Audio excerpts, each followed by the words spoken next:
Buenas noches, bienvenidos a Más Info, el periodístico de la televisión pública. ¿Cómo anda, Fernando? Y bueno, yo como todos los jueves metiendo doblete, ¿no? Sí, exactamente. Acá estamos, seguimos de largo. En esta semana que nos vimos el domingo, en la transmisión especial que hizo Televisión Nacional junto a TV Ciudad, en este esfuerzo que es parte de la construcción de un sistema público de medios de comunicación. El domingo fuimos más de 150 personas trabajando para esto que durante todas estas horas del domingo, desde la hora 18 hasta el cierre, llevamos a sus hogares. Y realmente fue una experiencia. Uno a veces no tiene que estar planteando cómo se siente el trabajo dentro de la televisión, ¿verdad? Pero al mismo tiempo uno no puede quedarse callado de la experiencia que significó esto y de la importancia que puede llegar a tener, y ahí reafirmo lo que estabas diciendo, tener realmente un sistema de medios de comunicación públicos. Entre otras cosas, porque es donde realmente se puede construir la televisión de calidad, Ana María. Y esto sin demérito y sin hacer ningún tipo de referencia a la televisión comercial, que como tal necesita luchar por el rating, luchar por la audiencia, porque de eso viven. Viven de la publicidad y los anunciantes colocan la publicidad donde hay rating. Pero el placer de trabajar para la televisión pública es justamente despreocuparse de eso y de esa manera poder hacer de verdad una televisión de calidad. Y captar, por supuesto, cada vez más televidentes, que también, sin lugar a dudas, es un objetivo que tenemos todos. Por eso sentimos que esto recién empezó. Y ahora nos concentramos en el programa de esta noche, que como todas las elecciones ocurre, que hay ganadores y hay perdedores. Por eso Gerardo Caetano en su análisis va a describir qué es lo que pasó a lo largo y ancho de nuestro país. Y para esta noche nosotros nos propusimos traer a dos ganadores, como es el caso del intendente electo por Montevideo, Daniel Martínez, Frente Amplio, y al intendente electo por el departamento de Maldonado, Enrique Antía. Es algo así como el día después, aunque no ha transcurrido solamente un día, han transcurrido 3 o 4 días concretamente desde la elección del domingo, pero es algo así como tener un diálogo con aquel que logró su objetivo y ahora planifica una gestión de gobierno de 15 años de 5 años a nivel departamental, ¿verdad? Entonces, así, de esta manera, estará Enrique Antía por Maldonado, un departamento que estuvo particularmente peleado. Allí hay algunas cosas interesantes a ver. En realidad, el candidato del Frente Amplio, Darío Pérez, tuvo más votos que Enrique Antía. Los que estuvieron más votos fueron los otros candidatos blancos que con ese caudal lograron el triunfo de Antía, cosa que no alcanzaron los otros candidatos del Frente Amplio. Sí, sin lugar a dudas.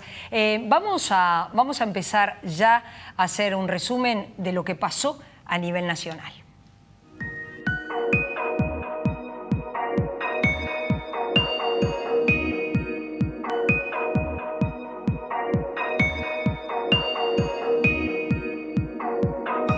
Según datos del escrutinio primario, el Frente Amplio ganó en Canelones con Yamandú Orsi, en Paysandú con Guillermo Caraballo, en Río Negro con Oscar Terzagui, en Rocha con Aníbal Pereira, en Salto Andrés Lima y en Montevideo con Daniel Martínez. En este panorama actual, el Partido Nacional mantiene 12 intendencias. En Artigas ganó Pablo Caram, en Cerro Largo Sergio Botana, Carlos Moreira en Colonia, Carmelo Vidalín en Durazno, Fernando Echeverría en Flores, Carlos Enciso en Florida, Adriana Peña en La Valleja, Enrique Antía en Maldonado, José Luis Falero en San José, Soriano Agustín Bascú, Eber da Rosa en Tacuarembó y Dardo Sánchez en 33. El Partido Colorado se mantiene al frente de la Intendencia de Rivera con Marne Osorio.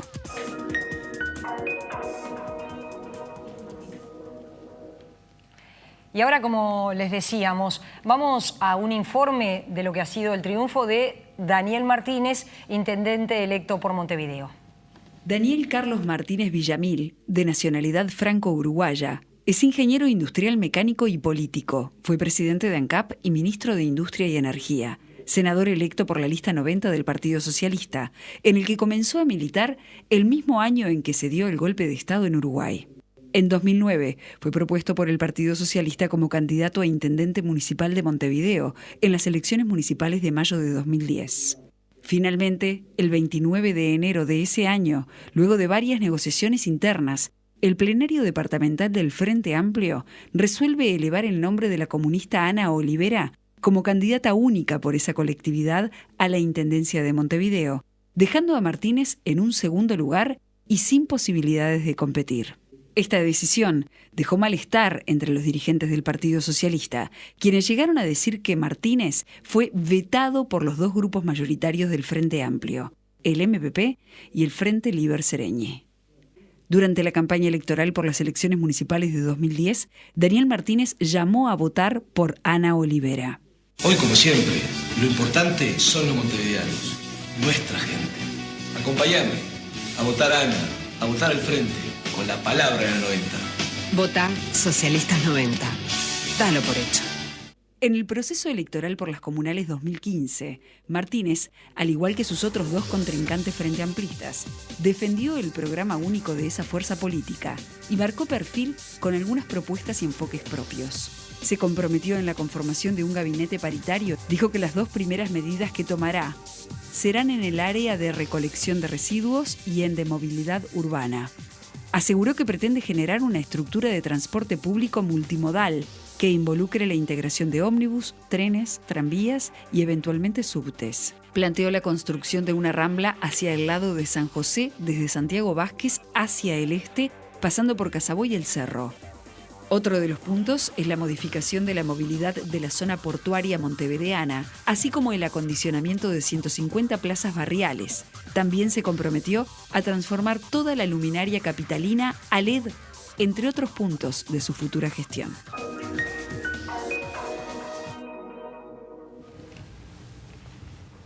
Buenas noches, le damos la bienvenida al intendente electo por Montevideo, Daniel Martínez. Bienvenido, un gusto recibirlo. Bueno, un gusto estar con ustedes, ambos dos. Gracias, Daniel. Esta vez somos los dos. Sí. ¿Por qué ganó Daniel Martínez Frente Amplio? ¿Por qué ganó el Frente Amplio? Creo que eso, por lo menos creo lo tengo más claro. Yo estoy convencido que, si bien, y algo parecido pasó a nivel nacional, ¿no? La gente puede estar enojada con un tema o con otro. Creo que a nivel departamental había más gente enojada que a nivel porcentualmente, que a nivel nacional. Pero creo que en el fondo la gente sabe que el Frente Amplio no solo gobierna bien, o por lo menos bien en los aspectos sustanciales, son muchos aspectos, sino que aparte tiene capacidad de gobernar para todos. Creo que hay sobre todo los sectores más populares tienen algo clarísimo. O sea, el Frente Amplio gobierna con el norte de gobernar para todo el mundo y darle oportunidades a todo el mundo. Cosa que no pasó, y no quiero ser agresivo, o sea, digo, es la opinión mía y tal vez me equivoque. No pasó durante por lo menos 30 años de gobierno blancos y colorados, o 20 y pico años de gobierno blancos y colorados, que en realidad tuvieron momentos de crisis económicas, pero también tuvieron momentos de bonanzas económicas, pero nunca el reparto de la riqueza lograba mejorarse. Ahora, el Frente Amplio tuvo periodos buenos y mucho periodo de crisis internacional, aunque es cierto, con buena demanda de los productos básicos nuestros, pero siempre con crecimiento por encima del promedio de la región y del mundo, o sea, tan mal las cosas no hacemos, y segundo, con una redistribución de riqueza nunca conocida en la historia de Uruguay, y te lo dicen, he leído algunos comentarios internacionales, con un ciclo de crecimiento, de mejora de la distribución de riqueza que es de los pocos y más fuertes que se ha dado en el mundo en los últimos 50 años. Entonces la gente a la larga, bueno, está en quién confía, en quién confía, y bueno, en esto hay mucho de quién, en el fondo me enojaré por esto, me enojaré por esto otro, pero termino confiando y apostando las fichas a alguien. Y la gente terminó decidiendo Frente Amplio. Ahora, a propósito de las diferencias que puede tener Montevideo, que las tiene, ¿no? Hay un Montevideo y hay otro Montevideo, lo hemos hablado en más de una oportunidad. Muchas veces se ha escuchado decir a dirigentes del Frente Amplio que en definitiva fue una forma de gobernar, no solamente en Montevideo, sino en lo nacional, la razón por la cual hay un Montevideo de la costa y del centro, que es uno determinado, y un Montevideo del oeste o de la periferia, que es otro totalmente diferente. El Frente Amplio va a empezar su 6º periodo de gobierno y hay cosas que no se lograron cambiar, Daniel. Lo hemos hablado, lo hablamos en la radio hace un mes y pico. Es decir, más o menos uno puede tomar como referencia cualquier calle, cualquier cruce de un barrio conocido de Montevideo, que puede ser el centro, que puede ser el Cordón, el Parque Rodó, Pocitos, donde mal que bien allí hay semáforos, hay vereda, pasa el recolector, etcétera, etcétera. Ahora, cuando uno se va a caminar por una calle, de repente alguna de las calles perpendiculares a Jaime Civil o por Jaime Civil, hay que caminar por la calle, porque no hay veredas. y los días de lluvia los chiquilines llegan a la escuela con la túnica toda embarrada, porque llegan embarrados a la escuela porque tienen que atravesar lugares difíciles de transitar. Y hace 25 años que la Intendencia está gobernando Montevideo. ¿Por qué no se pudo cambiar esa realidad? Bueno, entre otras cosas, encontrar una solución. Lo que no puede pasar es que pase tanto tiempo sin encontrarla. Pero las veredas legalmente corresponden al frentista, no al frente amplista, sino al está claro. Al propietario del bien inmueble. Al propietario bien inmueble, ¿no? Pero bueno, obviamente hay que hacer algo. Así como nosotros vamos a empezar encarando, pero porque le interesa a la nación y al desarrollo económico, el arreglo de las veredas de Ciudad Vieja y 18 de Julio, porque bueno, es un polo de atracción turística descomunal. Montevideo tiene parejo durante todo el año, pero tiene a lo largo del año más turistas que Punta del Este. Y por lo tanto, el potenciar nuestra zona turística, que es esa Ciudad Vieja con 18, que tienen desde aspectos coloniales, juntando con Art Deco, Art Nouveau, etcétera, más una oferta comercial creo que interesante, genera una oportunidad y una potencialidad turística que es para desarrollar. Daniel, de todas formas, es hay que ver, tema que me estás respondiendo. Hay que verlo. No, es otro. Pero te metiste en uno también interesante. Vamos a hacer eso y diciéndonos, acá no podemos esperar ni encontrar una solución. Ha habido alternativas de cobrar una cuota aparte en los tributos para que todo el mundo, digamos, hacerlo, la Intendencia, el arreglo de las veredas y cobrar una cuota aparte. O sea, habrá mil formas, habrá que ver cómo hacerlo. Pero lo que queda claro es que, por lo pronto, hay que empezar por ciertas partes que generan valor agregado, valor económico en la ciudad y, por lo tanto, a todos los montevideanos. Y después, bueno, sí, encarar, digo, con la historia de que el propietario de la casa que da al frente, del edificio que da al frente, es el responsable, no vamos a ningún lado, no puede permíteme, Ana María, porque en realidad, Daniel, yo no te estaba preguntando sobre las veredas, aunque también es todo un tema. No, lo dijiste de veredas. No, yo puse el ejemplo de que en Santín Carlos Rossi o en Jaime Civil, en Camino Civil. No está bien, Jaime, digo, porque ahí no, de repente hay alguna, pero no hay veredas. De repente justo tú vives pero ahí. Es el ejemplo que estoy poniendo para decirte, hay un Montevideo del oeste y de la periferia y otro Montevideo totalmente diferente del centro y de la costa. Ahí te corrieron la pelela. A ver. Y claro, cuando zonas que no tenían saneamiento, como era la inmensa mayoría de los montevideanos, tienen saneamiento, cuando ha habido inversión en deportes, en plazas, ha habido inversión, claro, o sea, obviamente, de repente si alguien nos da 10.000 millones de dólares, se pueden hacer un montón de cosas, pero tú recuerda que a los 25 años, primero, Montevideo no tenía cobertura de salud en los barrios. Hoy en esos barrios no tenía nada, había gente que no tenía forma de atenderse. ¿Tá? Hoy la tiene, hay policlínicas que la puso en la Intendencia, porque Teodoro Vázquez, ante la falta de políticas públicas, decidió de repente no hacer algunas cosas, pero que había policlínicas. Montevideo no tenía guarderías en algunos lados. Pero ahora existe un sistema Pará. Sí, pero para un minuto, pero digo, sí, está bien, porque con este 25 años, entonces empecé a separar. Luego no había saneamiento. Tú sabes que son cientos de millones de dólares puestos por la Intendencia para que hoy, cuando se termine el saneamiento 4, haya el 95% de los montevideanos esté con cobertura de saneamiento. Que eso no pasaba en Uruguay y son cientos de millones de dólares. Entonces yo te pregunto, optó, y lo dijo Tabaré Vázquez, me dan a elegir entrar una taza de leche a un botija o arreglar una vereda o cambiar una luz, elijo la taza de leche a botija. Luego estuvo la crisis del 2002, que fue un impacto muy fuerte, paró un montón de inversiones. Entre otras cosas, ¿qué paró? Una licitación espectacular, porque las ofertas eran muy buenas, que implicaba dar una solución que en parte es parecida a la que yo estoy proponiendo hoy para la solución de la limpieza. Plantas preclasificadoras, los camiones recolectores con más tiempo destinado a recoger de los contenedores, con recuperación del valor de la basura y apoderamiento de la ciudadanía, del valor que tiene de por sí los diferentes componentes de la basura, alargando la vida útil del vertedero. Eso había una licitación en el 2001, pero que entró en la crisis en el 2012 y pácate, desapareció. Por lo tanto, no son todos los mismos periodos. Hoy sí, qué suerte que tenemos. Hay Política Nacional de Salud que ha ingresado a cientos de miles de personas que no tenían derecho a salud, hoy tienen derecho. Hay políticas sociales, hay CAIF, hay un montón de cosas que no existían. Hay política de vivienda nacional que hace que hoy uno diga, pará, yo no quiero construir más casas, viviendas.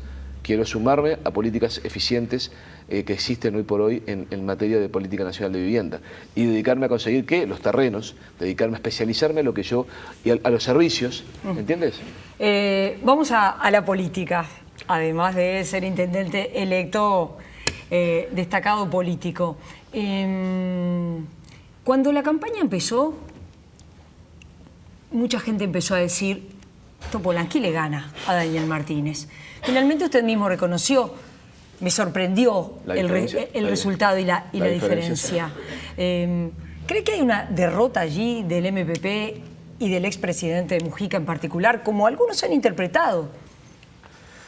No sé, la verdad, no me lo he puesto a pensar de esa óptica. Lo que sí creo es que yo siempre creí en las posibilidades, tal vez porque, bueno, me pasé 5 años, más de 300 lugares de Montevideo, hablando con la gente, y a uno le transmitían. Eso no es una encuesta, estoy de acuerdo.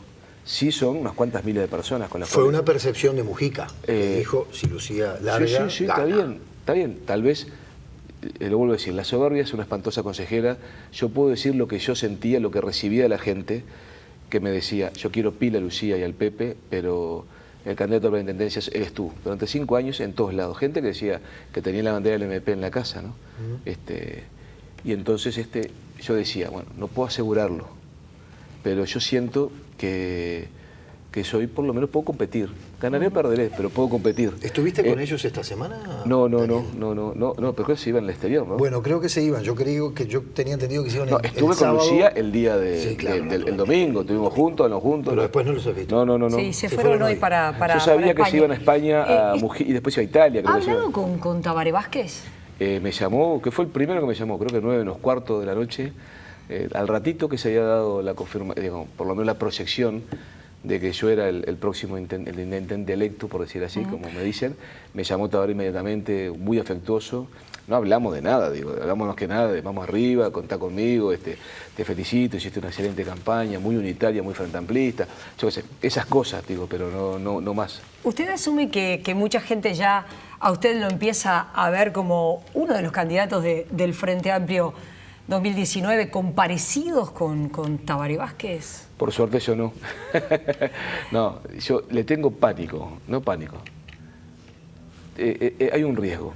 Uno conforma un equipo y siempre hay mucha gente que se hincha de uno, no pasa. No sé si eso es el liderazgo o qué, pero pasa, hay mucha gente hincha. Yo siempre dije que tengo pánico y siempre a todo el mundo le digo lo mismo. No tengo equipo formado, así que todavía no, pero le digo siempre a todo el mundo lo mismo. Lo peor que te puede pasar es dejar de hacer cosas en cualquier aspecto de la vida por miedo a que luego no se dé otra, ¿de acuerdo? Y eso me pasó, por suerte, me pasó como dirigente sindical, como ingeniero, luego como presidente de ANCAP, como ministro. Siempre entendí que uno tenía que hacer lo que tiene que hacer, lo que está convencido que lo que permite lograr una meta, ¿tá? Y siempre pensando en clave país, en clave política de Estado, en clave nación. Yo creo en la segunda independencia, en la cristalización de la nación, Uruguay como nación, por un proceso que ha sido, bueno, por ser una nación dependiente interrumpido, o por lo menos nunca cristalizado hasta sus últimas consecuencias. Por lo tanto, mi miedo es que alguno se confunda de lo que está alrededor de uno y diga, no, pará, no hagamos esto porque de repente hay el riesgo de equivocarnos y entonces lo otro, esa meta que de repente alguna gente puede pensar que está sobre la mesa, no se cumpla. Yo creo que hay que hacer lo que uno tiene que hacer y después la vida dirá, cuando llegue el momento se decidirá, no podemos andar con la calculadora, por lo menos no mi estilo, Que dicen, calculadora, no. Daniel Martínez hasta es masón como Tabaré Vázquez. Me han dicho tantas cosas de mí personalmente que yo qué sé, han dicho decenas. Yo no contesto ninguna, no me dedico ¿No lo desmiente? ¿Sos masón? Comentar, la pregunta directamente, ¿sos masón? Digamos, Porque si lo fuera o no lo fuera, ¿no? si lo fuera o no fuera, digo, es una opción es como digo, cada uno tiene su... Pero si te pregunto de qué cuadro sos hincha, me lo vas a contestar. Pero si te pregunto si tienes una religión, me lo vas a contestar. Eso lo digo por ¿Por qué razón no contestás si sos masón o no? Pero porque yo si ya no es entiendo más que, oculto. oculto aquello. Pero yo lo que entiendo que cada persona tiene... digo, es que me parece mal. ¿Sabes por qué? Porque en Uruguay, si yo digo no soy masón, qué suerte, dice uno. Y si yo soy masón, dice otro, uno dice... Y otro dice, mirá qué bueno, le voy a ir a manguear algo. Bueno, no, algunos puede pasar, no pasa, o sea... Está vinculado como con parecidos, ¿no? Usted es socialista, Tabaré Vázquez fue socialista, fue intendente de Montevideo. Yo respeto cualquier opción de vida, mientras no se embromar a nadie. A mis hijas siempre, de chicas, todavía de grandes también le decía... Se pone habilidoso, cambia de tema. Sí, siempre le dije, ustedes, lo importante es ser buena gente en la vida, la libertad es el amor a la libertad es el principal valor que le puedo dejar, y no embromar a nadie. Bueno, yo les digo, no joder a nadie, no embromar a nadie. Son las dos cosas que... Pero el amor a la libertad y al respeto a las personas, esa tolerancia, entonces creo que hay que cultivar eso. Entonces, bueno, cada uno que opte. Yo en la vida sé de gente que es musulmana y no se anima a decirla, sé de gente que... Porque hay mucha intolerancia, ¿verdad? Entonces, lo que hay que cultivar es el respeto y la tolerancia. En eso sí que estoy convencido que hay que jugarse unas fichas en la vida. Y aceptar que hay cosas que son privadas. Exactamente, obviamente. Eso es la tapa del libro. Hay cosas que son privadas y que uno nunca puede ponerse a juzgar esos aspectos privados de la vida de cada uno. Bueno, lo que sucede es que en la historia política del país la masonería ha tenido un peso importante. Y esto dicho sin desdén, yo creo que no lo estoy diciendo de forma peyorativa tampoco. Sí, la masonería tuvo mucho que ver, pues yo soy un estudioso de la historia, soy un ingeniero, siempre digo bien particular, me encanta la historia, pero es que de cada 10 libros que leo, 8 son de historia, ¿no? Y uno ve la historia del mundo, el papel de la masonería en la conquista de la democracia, en el cultivar la tolerancia, el respeto, es importante. También hay cosas criticables, ¿no? Que pueden ser que en una época por lo menos, me han dicho que ahora no tanto, pero en una época el tema del favor, o sea, estaba presente, cosa que eso sí que a mí ni me acerquen a eso. Entonces yo qué sé, digo, es cierto, cumplió la defensa de los valores. En la historia de la Revolución Latinoamericana, pucha, había tenido papel e importancia la masonería, ¿no? No en Uruguay, en el caso de Uruguay en todo caso negativamente, porque la Logia Lautaro, donde eran muchos unitarios, eran miembros de la Logia Lautaro, fueron enemigos acérrimos Sos masón. Sabes mucho. No, porque yo estudié. Sos masón. Pero te puedo la seguimos. Hacer el proceso de la historia de José Valle Ordóñez y cómo tuvo el vierismo, todas las trabas que tuvo, la gran parada de Viera cuando fue el freno a las políticas. Yo soy un lector de historia, está bien, me encanta y me estudio. No, me encanta. El equipo. El equipo se va a Fabián saber Goyeneche. por lo menos los 3 muchachos que me han acompañado, y Fabián, por jóvenes y en el caso de Fabiana por su doble condición de mujer, quiero trabajar y me está costando a veces, le tengo que pedir a los grupos, mándenme mujeres, por favor, nombres de mujeres para integrar el claro, gabinete. Claro, pues yo quiero tener un universo de posibilidades. Y también le dije a todos los grupos, lo estoy mandando a decir, porque es parte de lo que dejé planificado, que no voy a hacer yo, pero sí va a ser mi equipo de campaña, no mi equipo de intendencia, es decirle, miren que de repente hay una persona que es votante tuyo, de tu afiliado a tu partido, que si tú no me lo propusiste, pero entiendo que la mejor persona, le vamos a decir, por un tema de delicadeza te vamos a avisar a ti grupo político, no propusiste pero sabe que le vamos a proponer, por un problema de respeto y me parece, de educación. Pero vamos a elegir personas, no partidos políticos. Jorge Chileno Rodríguez. No sé. Candidato a alcalde del CH. No, lo conozco sí, bien. Sí. No, yo digo por el televidente. Es una persona sin duda muy interesante, pero yo lo que he pedido es tener un universo de posibilidades y luego, bueno, evaluar... Quiero una cosa primero, tener una entrevista personal, por lo menos con los principales cargos, será algo poco científico, ¿no? Pero a mí me gusta mirarle el alma a través de los ojos a la gente. Y cuando no le veo el alma a alguien, ahí me preocupo. Daniel, entonces va a ser importante. En la conversación uno tiene oficio, años de repente yo tengo más costumbre de identificar el conocimiento industrial, el oficio obrero, que ha sido lo que me moví siempre, pero no soy malo para verle el alma a la gente y en base a una conversación terminar de captar las cosas que me importa, que son los criterios que anuncié que iba a tomar, ¿no? Te quiero preguntar sobre los municipios, porque además hay uno que es emblemático, ¿verdad? Que era como una especie de trofeo, por una cantidad de razones, entre otras porque es la zona más densamente poblada de Montevideo, me refiero al CH, en donde el Frente Amplio no va a gobernar. Pero naturalmente que el alcalde y los concejales tienen que estar en sintonía con la Intendencia, ¿verdad? Departamental. Entonces te quiero preguntar cómo va a ser tu relación con los municipios, pero en particular con el CH y con el E, en donde los alcaldes son del Partido Nacional. Bueno, por lo pronto, el martes mismo, el lunes, no, ¿cuándo fue el martes? El martes mismo pedí que se convocara a todos los alcaldes a las 8 sin diferencia a una reunión que se va a hacer mañana. Se rumoreó por ahí que en realidad estabas convocando solo a los del Frente Amplio. Pero eso, no sé, había uno que habrá escuchado lo que quiso escuchar. Lo dijo Abt por ahí. Pero después pido disculpas. Ajá. Cuando me encontré con él, digo, che, mirá que ya deben estar llamando. Me encontré el martes mismo, el lunes mismo, no me acuerdo, ¿qué fue el martes? De mañana. Y le digo a los dos, pues estaban justo Platero y Abt. Le digo, mire, lo debe estar llamando, prendan los celulares porque me está llamando porque convocó una reunión para el día. Ah, ¿nos convocaste a todos? Digo, sí, por supuesto. Y después me enteré, ahí entendí, porque, nos convocaste, o sea, porque, primero, ¿cómo?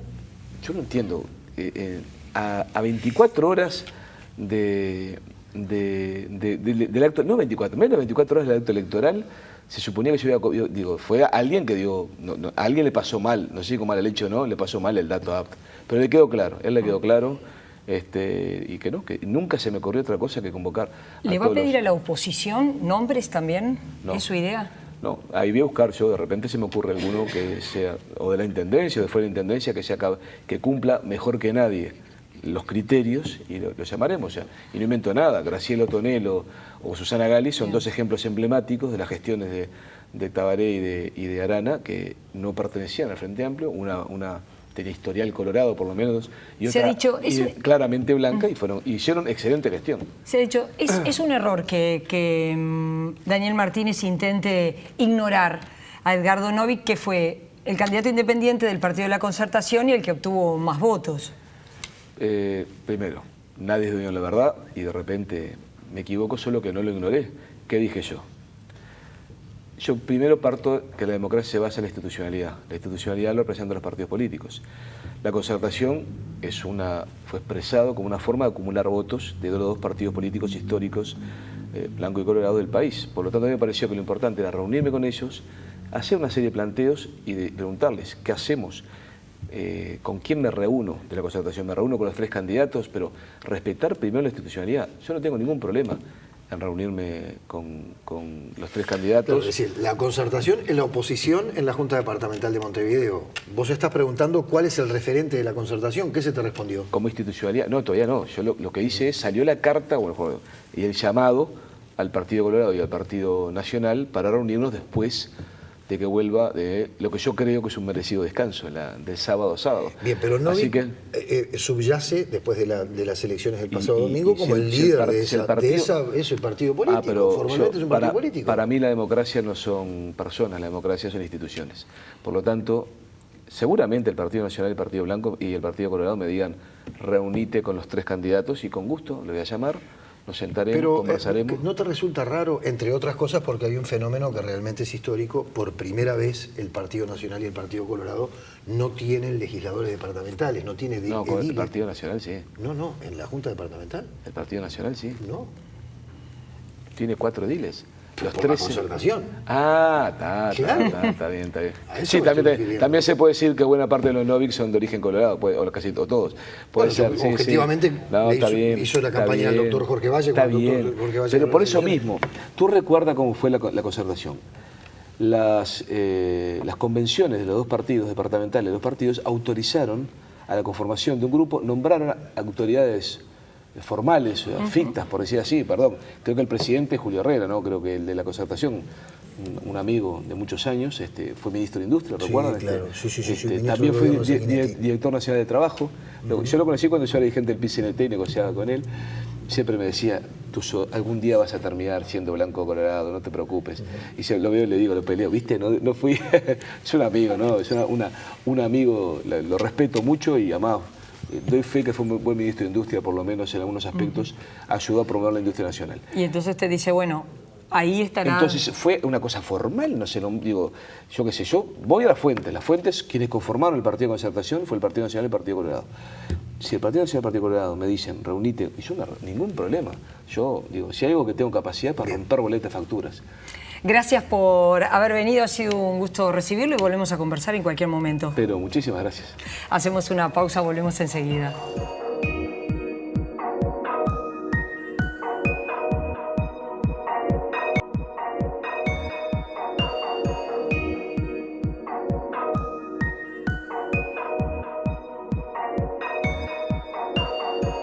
Ingeniero agrónomo, productor rural, Enrique Antía inició su militancia en el Partido Nacional en el seno del movimiento Por la Patria.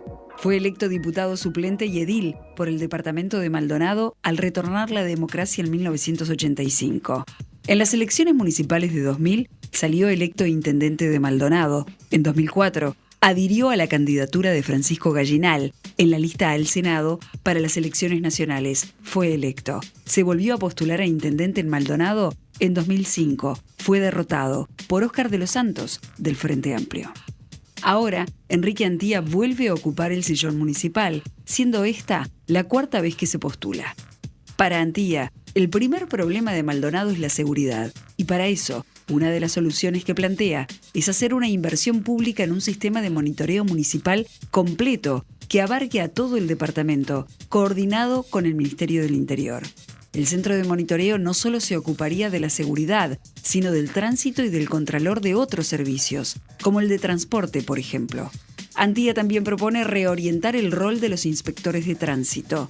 No podrían multar la primera vez, sino advertir. Tendrían tablets para registrar infracciones online y no cobraría patente a motos que cumplan con determinados requisitos.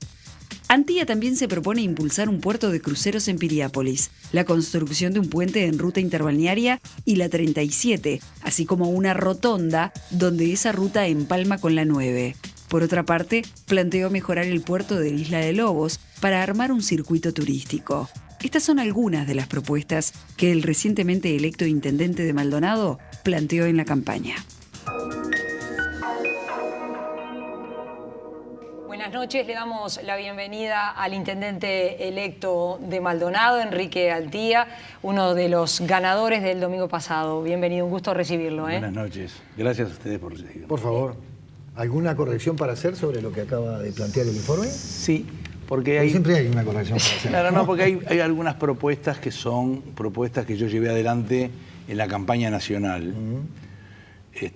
Y que se las plantea el ministro, que no son municipales, y que se la plantea el ministro de Transporte en ocasión del Consejo de Ministros de Maldonado, como el puerto de cruceros en Piriápolis, que es una vieja aspiración, y el puente sobre Ruta 37, en el cruce peligroso de la interbalnearia, y la rotonda, en la entrada de San Carlos, que se está empezando a hacer. ¿Y qué le dijeron? Y la rotonda se está empezando a hacer. En la primera entrada, si uno toma como referencia en la la entrada 9. de Pan de Azúcar, perdón. Se está empezando a hacer, así que ahí ya me dio bolilla, con algunas de las propuestas que era un punto muy peligroso que había ahí. Pero las otras son nacionales y vamos a golpear la puerta, ¿no? ¿Por qué ganó el Partido Nacional? Porque estuvo en la cancha la comparación de gobiernos, sin duda. Los 15 años de gobierno del Partido Nacional y los 10 años de gobierno del Frente estuvieron en la mesa de discusión. Y de esa comparación salimos ganando. Y respecto a lo que va a ser la conformación del futuro, de su futuro gabinete, ¿cómo va a integrar a sus propios aliados del Partido Nacional? Si está previsto que convoque a la oposición, a Darío Pérez. Mire, yo hice en mi partido, en mi sector político, una renovación total, completa, incluso generacional, a raíz de que muchos pensaban que yo no seguía en política y todos los dirigentes se fueron. Y eso me permitió armar una agrupación muy fresca, muy nueva, con mucha potencia en gente joven y excelentes referentes. Gente de trabajo conocida en el departamento y llegamos a la elección, por supuesto, llegamos dentro de un partido que gana con la sumatoria de los votos de los tres, yo eso lo reconozco y es así. Pero obtuvimos una mayoría muy importante y con las manos libres, porque no hubo un solo puesto condicionado ni prometido. Nadie nos condicionó ningún espacio y entonces estamos decidiendo como agrupación libremente y hemos dicho que vamos a elegir los mejores para Maldonado, aunque no sean de nuestro partido. Ahora, Y en ese sentido estamos trabajando, todavía no tenemos nada definido, estamos recién en las primeras conversaciones. Yo todavía no tuve la oportunidad más que de festejar juntos con los otros sectores del partido y con el pueblo de Maldonado, pero no hemos hablado todavía de espacios, que será un tema que empezaremos a hablar a partir de la semana que viene, ¿no? ahora, ¿qué importancia le da usted? Acaba de hacer referencia a ellos, ¿verdad? A los otros dos candidatos a la intendencia de Maldonado por el Partido Nacional, tomando en consideración que hicieron un muy gran aporte a su triunfo. No, ni hablar. Porque en realidad, si uno compara los votos que estuvo usted y Darío Pérez tuvo más votos que usted. Pero lo que pasa es que el resto de los candidatos del Frente Amplio no aportó el mismo caudal importante de votos que le aportaron a usted sus otros dos compañeros.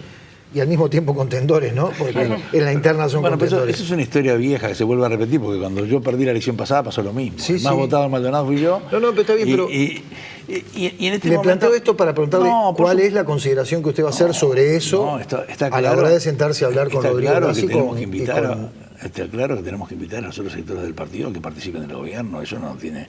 Yo cuando fui intendente también hice lo mismo, llegué con la sumatoria de votos de los otros sectores y todos participaron del gobierno. Es decir, lo que vamos a elegir las personas, ¿no es cierto?, para los cargos adecuados. ¿Con qué Y que sean- criterios?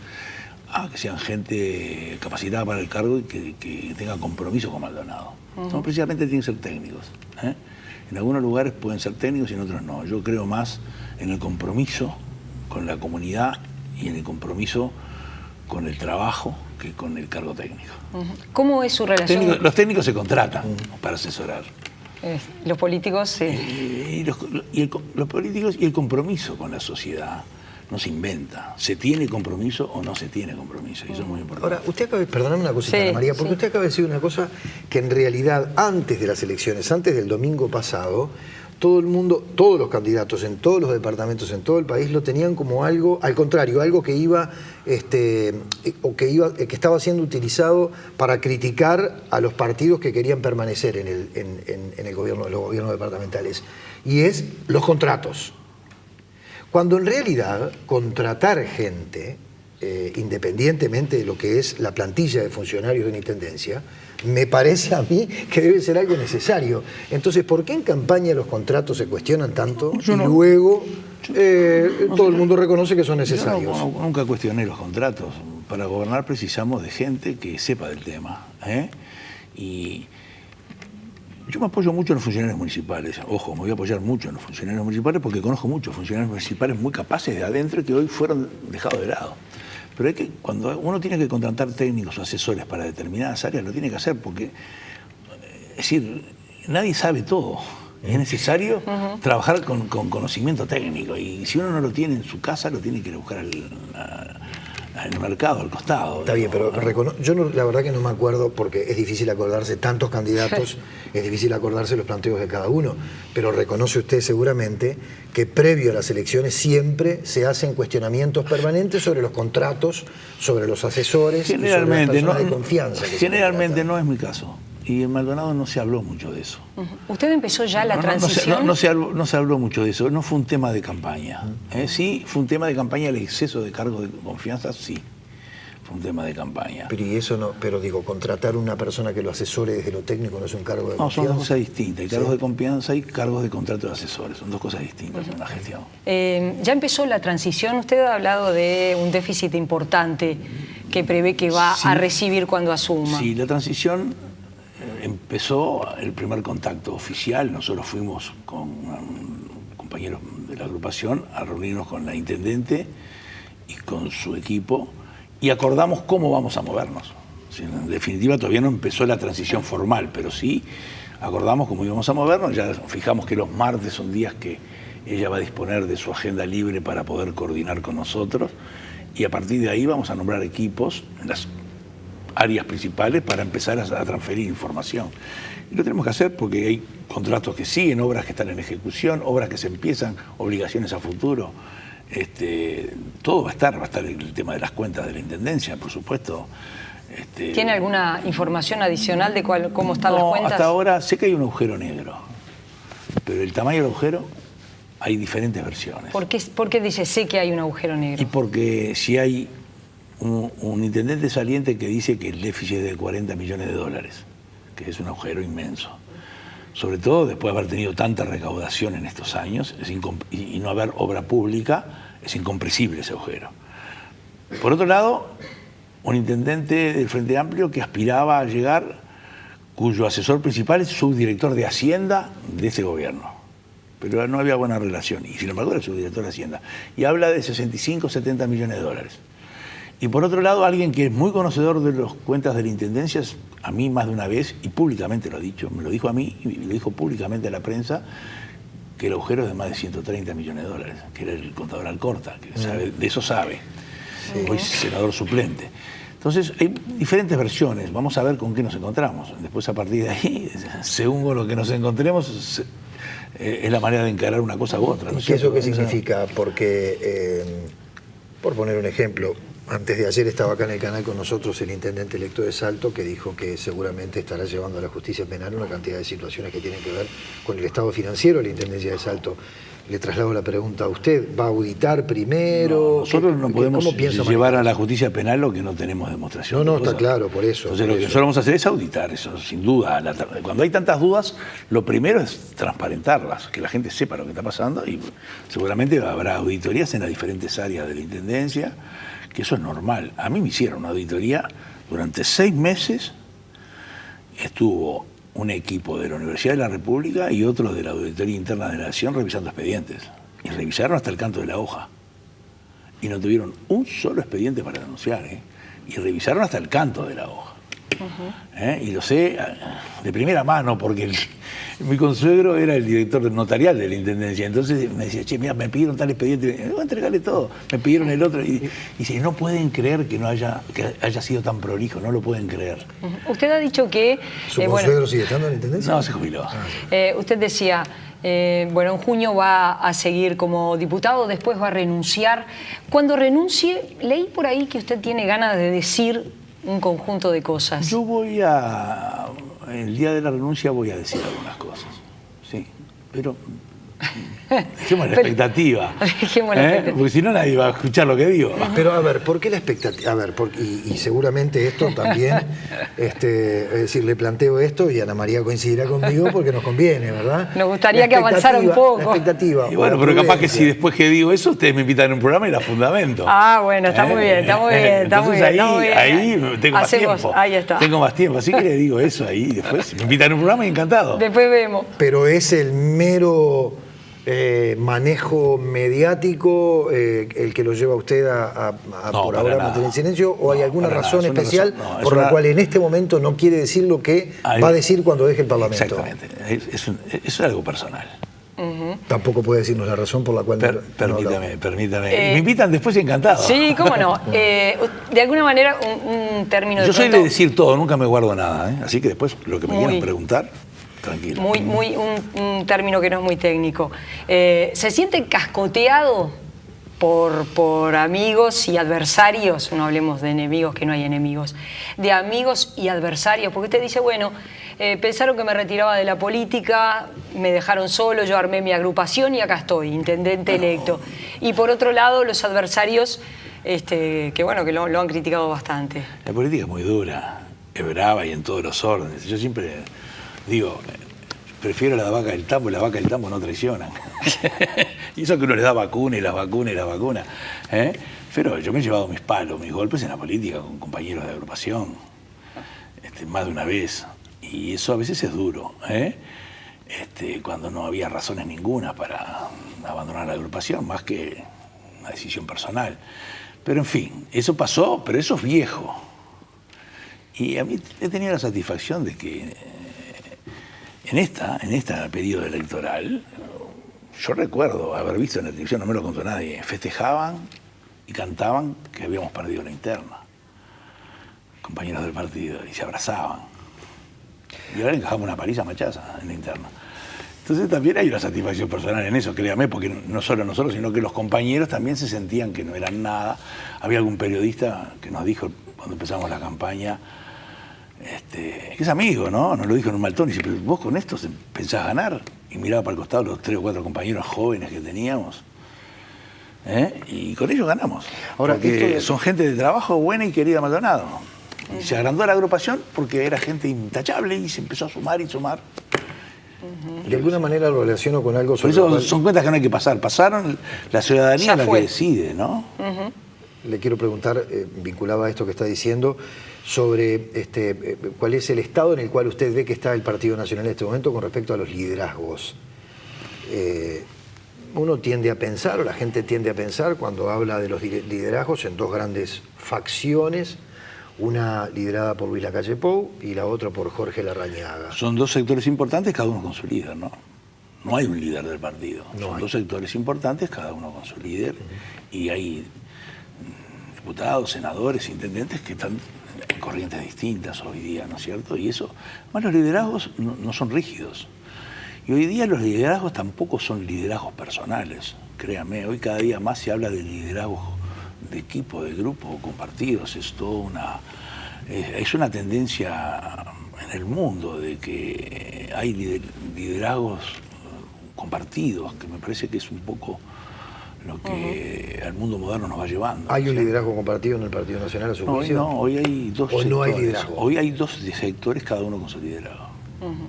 Y en 5 años se verá, dice usted. Los liderazgos se construyen, se van construyendo no solo con los votos, sino que también en el respeto de los compañeros, en los militantes, en la confianza en la palabra, en el cumplimiento de ciertos códigos de respeto a las opiniones y de trato.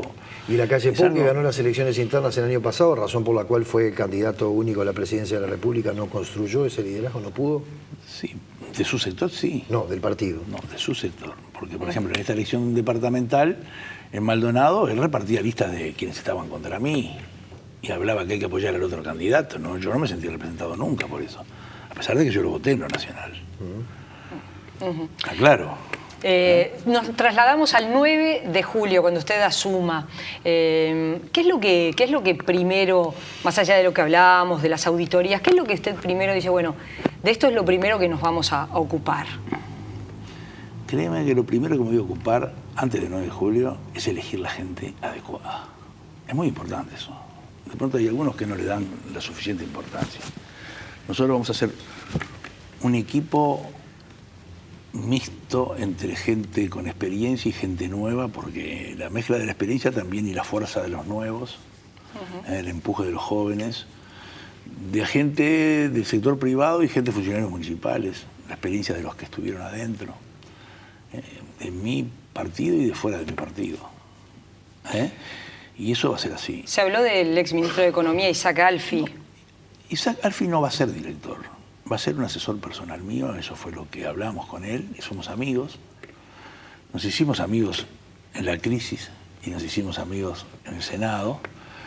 Tengo confianza plena, es un hombre de pueblo, popular, de abajo, hecho de abajo, que sabe mucho. Y en un momento de crisis como tiene Maldonado, con agujero financiero y con problemas en la región, creo que es un asesor personal que precisamos y que me parece que va a aportar lo suyo.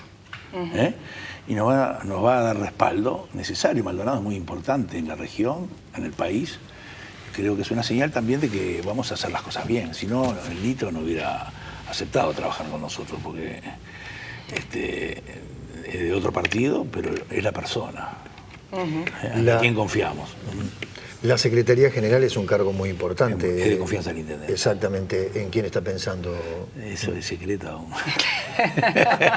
Mirá que me buscaron la boca. Pero La semana que viene vamos a tener definido. Está bien, pero ya lo tiene definido, solo que está manteniendo La reserva. semana que viene yo tengo que respetar a mi agrupación y los primeros que se tienen que enterar son los compañeros de la agrupación antes que otros. Es lógico. Entonces en ese proceso estamos.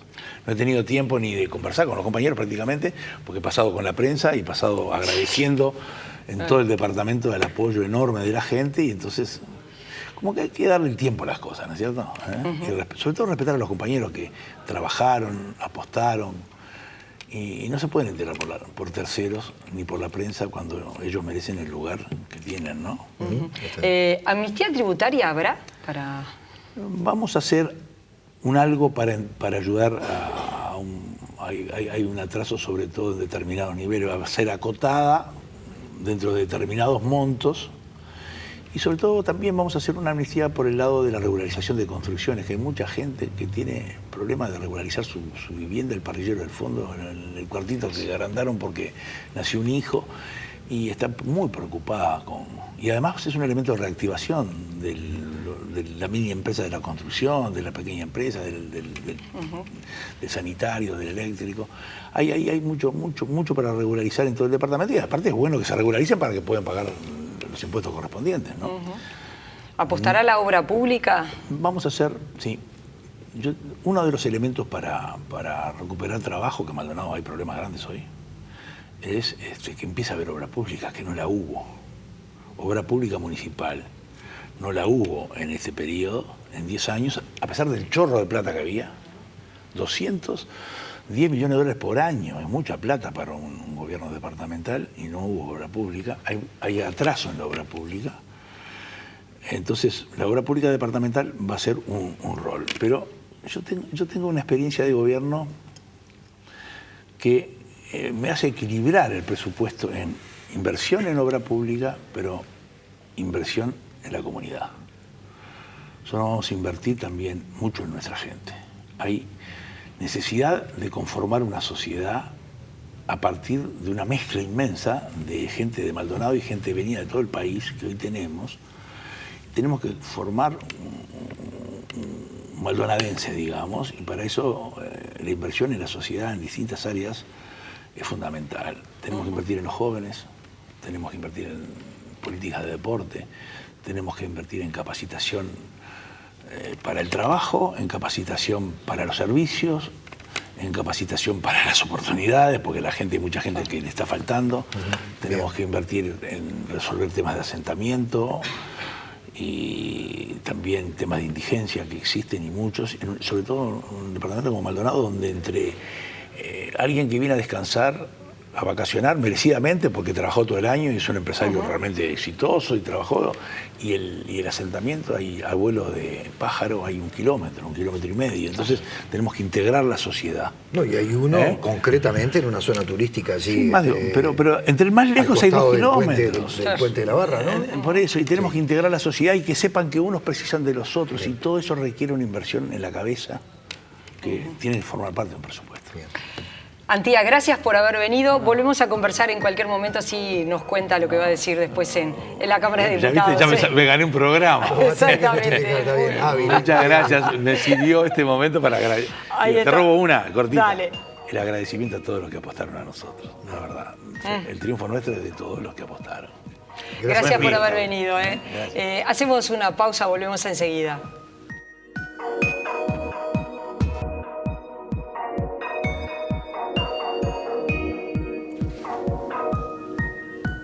Buenas noches al politólogo Gerardo Caetano. ¿Cómo estás, Gerardo? ¿Qué tal? Buenas noches. Gerardo. ¿Cómo estás? ¿Qué tal? Después de la jornada del domingo, ya están ahora muchísimo más claros los resultados de cómo quedó el mapa en todo el país. ¿Cuál es tu primera impresión? Bueno, en estos días hemos analizado de arriba, de abajo, del costado, pero termina un ciclo electoral largo. Y se inicia, bueno, ese primer periodo de todos los gobiernos, que es un periodo en donde los gobiernos en los primeros 3 años, en un periodo de 5, tienen que poner arriba de la mesa lo que van a servir, porque luego ya empieza de nuevo la competencia.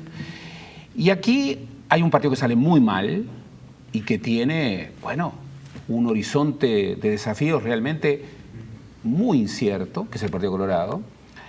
Hay otro partido, que es el Partido Nacional, que, digamos, obtiene una votación importante en las departamentales, pero luego, digamos, en octubre y en noviembre no logró cumplir sus expectativas, que eran muy grandes, y que tiene además una situación de liderazgo que todavía no termina de resolverse. Las elecciones departamentales le dan 8 de las 12 intendencias a Larrañaga, 4 a la calle Pou. Claro, Larrañaga tiene el golpe de no haber ganado en su departamento, donde además los 3 candidatos, Paysandú, eran de Alianza Nacional. Y el Frente Amplio, que digamos empezó la campaña con muchas dificultades, dio ese golpe de nocaut en octubre, obteniendo mayoría legislativa por tercera oportunidad, ganó con luz el balotaje y tiene un resultado importante, no colmando las expectativas, pero un resultado importante en la elección departamental. Gerardo, te pido que nos detengamos un instante en la primera de las referencias que hiciste, que fue el Partido Colorado. No sé si escuchaste las declaraciones de Fernando Amado antes de ayer, sí. donde dice, primero que nada, que va a trabajar para que desaparezca el Partido de la Concertación. Habrá Partido de la Concertación si pasan por arriba de mi cadáver. Esa fue la expresión que utilizó en una entrevista que le hizo Juan Carlos Yacosa aquí en InfoTNU. Y mañana 8:30 va a estar acá. Bueno, vamos mañana, a escucharlo con atención. 8:30 de la mañana. Digo, ¿cómo encaja todo esto? Pero veamos, no hay nada más real que los hechos. Volvamos a recuperar la dignidad de los hechos. La dignidad de los hechos, ¿qué es lo que señala? Que esta es la peor elección de la historia del Partido Colorado. Y si tomamos el ciclo electoral, también. Porque si bien en el 2004 el Partido Colorado en la elección nacional tuvo 10% y ahora tuvo 13%, en la departamental, bueno, ya empezaba el fenómeno Bordaberry, que era una suerte de inicio de recuperación. Eso implosionó. ¿Qué es la concertación proyectada a nivel nacional? La absorción del Partido Colorado por el Partido Nacional. Es así. Por supuesto, estamos presenciando cosas realmente poco creíbles, pero bueno, el expresidente Jorge Valle está hablando de que hay que ir hacia eso. El doctor Sanguinetti, expresidente 2 veces, está siendo mucho más cauteloso y el resto está planteando sus derivaciones. No creo que en el Partido Colorado haya unanimidad respecto a este asunto. Y en particular hay mucha preocupación. Incluso hacia afuera se dice una cosa, pero hacia adentro se dice otra cosa. Quien está saliendo es Fernando Amado, que dice una cosa muy real. Hoy también lo decía Gandini. Por derecha, al Frente Amplio no se le va a ganar. Con concertación o sin concertación. Por derecha no se le va a ganar al Partido Colorado. Entonces, al Frente Amplio, si el Partido Colorado no recupera vallismo y el Partido Nacional no recupera wilsonismo. Bueno, Amado decía, entre otras consideraciones, que el Partido Colorado, que a principios del siglo XX era un partido progresista, en este momento lo que queda del Partido Colorado es reaccionario y conservador. Esos fueron los adjetivos que utilizó para expresar lo que estaba sintiendo frente a su partido. Está golpeando la interna del partido. Frente Amplio y Partido Nacional. Si pensamos, el Partido Nacional retuvo 12 intendencias, una muy importante que recupera, que es Maldonado, y a la vez la mayoría de los alcaldes de todo el país. Exactamente. El que es el tercer nivel de gobierno, que es algo que seguramente se va a fortalecer en este periodo. El Partido Nacional inició este ciclo electoral con una gran novedad, la innovación, el golpe que desordenaba lo previsible, que era, bueno, la victoria concluyente de Luis Lacalle Pou dentro del Partido Nacional.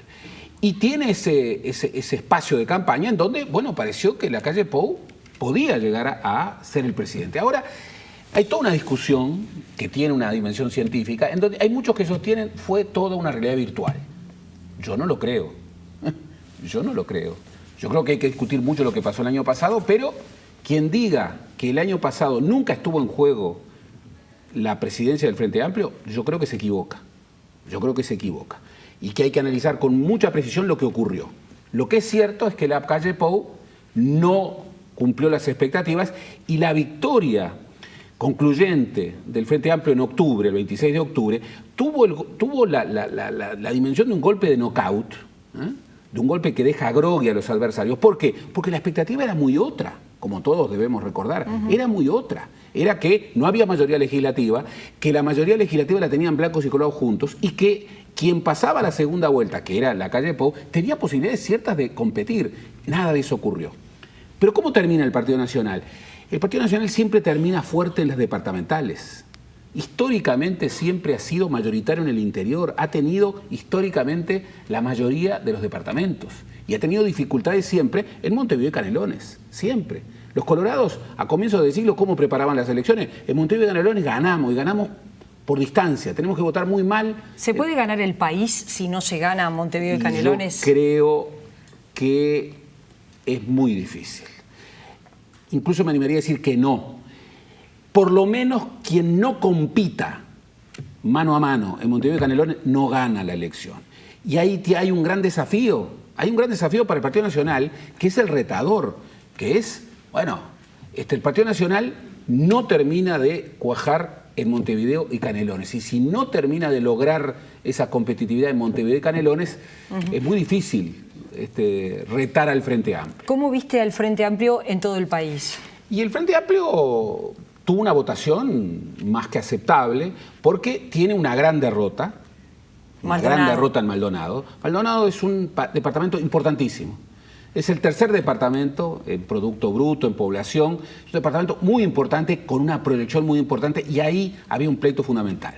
Y después de 10 años de gobierno frente amplista, bueno, perder Maldonado es un golpe duro. Pero perdió en Artigas, lo cual era previsible, pero gana 3 departamentos en el litoral que son muy importantes. Salto y Paysandú, que es el cuarto y el quinto, y luego esta victoria en Río Negro, que es una novedad y que plantea que el Frente Amplio todavía puede ganar departamentos en donde nunca ganó. Claro, estaba la ilusión, sobre todo del mujiquismo, que sale herido de esta elección, de, bueno, recuperar poder territorial y de aprovechar esa popularidad del expresidente Mujica, logrando, por ejemplo, Cerro Largo, que en términos políticos uno puede decir no es tan relevante, incluso en términos económicos, pero en términos simbólicos era un departamento donde siempre había ganado el Partido Nacional. Llegaron a decir, si los blancos pierden ahí, dijo el propio Mujica, los blancos se suicidan. Bueno, es una manera de decirlo. Pero ahí Botana ganó, y ganó por distancia, por una distancia que nadie preveía. Ganó de manera concluyente. Otro gran tema es los liderazgos. Los liderazgos. En el Partido Colorado no hay liderazgo. Y esto es una de las grandes incertidumbres. Pedro Bordaberry, yo creo que ha reconocido lo que los hechos están marcando, que él no puede liderar hacia el futuro al Partido Nacional. Va a cumplir una función al Partido Colorado. En el Partido Nacional, lo dijo el senador Antía, hay 2 liderazgos. La interna le dio la candidatura a la calle Pou, pero, bueno, esta nueva situación donde hay 12 intendencias, 8 de Alianza Nacional y 4 del herrerismo, vuelve a plantear 2 liderazgos. Y en el Frente Amplio hay que encontrar, a ver, quién es el heredero de una tríada que ha sido la responsable fundamental de estas 3 victorias y que ya no va a estar, que jugó el último partido. Astori, Mujica, Tabaré Vázquez. Exactamente. Alguno podrá imaginar, no, pero todavía 85, 80 y 80 años, ni en el Uruguay. Se terminó, es el último partido. Entonces, los que van a disputar, los sucesores, los herederos, bueno, tendrán que construir un liderazgo que todavía no está previsible. O sea que los próximos años serán años muy entretenidos en términos políticos. Miércoles 20 de mayo, 20 años de la Marcha del Silencio. El 21, jueves 21, a las 21 horas, los invitamos, los esperamos. Ese va a ser el tema central. Este programa va a estar en nuestro portal TNU. Buenas noches. Buenas noches.